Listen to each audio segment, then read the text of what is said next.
retrouver Jean-Michel Apathy. Jean-Michel Apathy, le président Macron accorde une longue interview ce matin dans la presse régionale. Il s'engage dans la campagne pour les européennes. Il s'engage personnellement. Est-ce que c'est un risque qu'il prend ? Oui, il prend des risques de plusieurs natures. D'abord, un risque psychologique qu'on évoque peu. C'est-à-dire qu'en remettant en scène le duel du premier tour de l'élection présidentielle, là, Emmanuel Macron donne à l'élection européenne un sens qu'elle n'a jamais eu, un peu comme les élections intermédiaires aux États-Unis, où il y a un président et puis l'élection des représentants les midterms et des sénateurs aux États-Unis peuvent inverser le rapport de force. Et là, c'est un peu la même chose, c'est-à-dire que si la liste du Rassemblement national est en tête, eh bien, on dira tiens, Marine Le Pen est remise en selle et elle prend sa revanche sur le premier tour des élections européennes. Alors que ça n'a rien à voir. C'est de la psychologie. Les risques politiques. Marine Le Pen dit, alors elle l'a dit au futur, elle était impérative à Milan samedi dernier, si la liste du Rassemblement national est en tête, Emmanuel Macron devra démissionner. Alors ça, c'est du flan. C'est n'importe quoi, parce que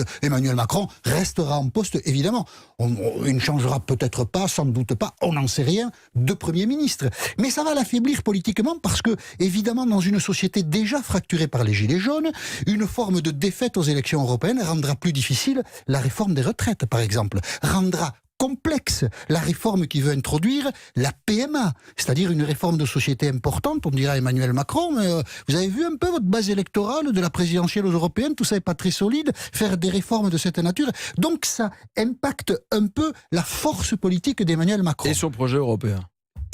Et son projet européen, vous avez raison, parce que dans cette élection, finalement, on ne parle pas d'Europe. Alors, son projet européen, je ne sais pas trop, nous ici, nous voyons cela de la France, je ne sais pas trop ce qui est partagé dans le projet européen que porte Emmanuel Macron par les Allemands, par exemple. Ouais. Donc, nous avons beaucoup de partenaires, et on verra, une fois les élections européennes faites, quelle est la force des courants nationalistes partout en Europe, et ce qui reste de force à la social-démocratie européenne et aux chrétiens-démocrates européens.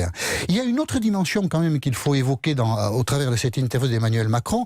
En fait, c'est pas le fait qu'il s'engage, parce que Nicolas Sarkozy s'était aussi engagé, mais pourquoi il donne le sentiment de s'engager autant ? Emmanuel Macron, d'abord il y a une erreur de casting avec Nathalie Loiseau, qui n'a pas d'autorité dans cette campagne électorale, et puis Emmanuel Macron qui a une légitimité assez faible. L'élection présidentielle 2017 ne s'est pas bien passée entre l'incident Fillon, le renoncement Hollande. C'est un peu le produit du miracle Emmanuel Macron. Et donc sa légitimité est difficilement transférable. Ce qui fait que quand il y a un combat important, il est obligé d'apparaître en première ligne. Peut-être ne l'est-il pas beaucoup en première ligne, mais il apparaît prendre toute la lumière dans son camp, il apparaît vraiment solitaire. Et donc là aussi, c'est une forme de risque. Il faut signaler le panache d'Emmanuel Macron. Le Parisien, par exemple, titre cette interview « Le patriotisme, je suis un patriote européen ouais, ». Voilà. C'est une formule que moi, personnellement, je n'ai pas souvent entendue. Et à un moment où l'Europe est aussi décriée, et puisque la nation européenne n'existe pas, se dire patriote européen, c'est d'une certaine manière une forme de panache qu'il faut saluer ce matin. Jean-Michel Apathy pour l'édito politique.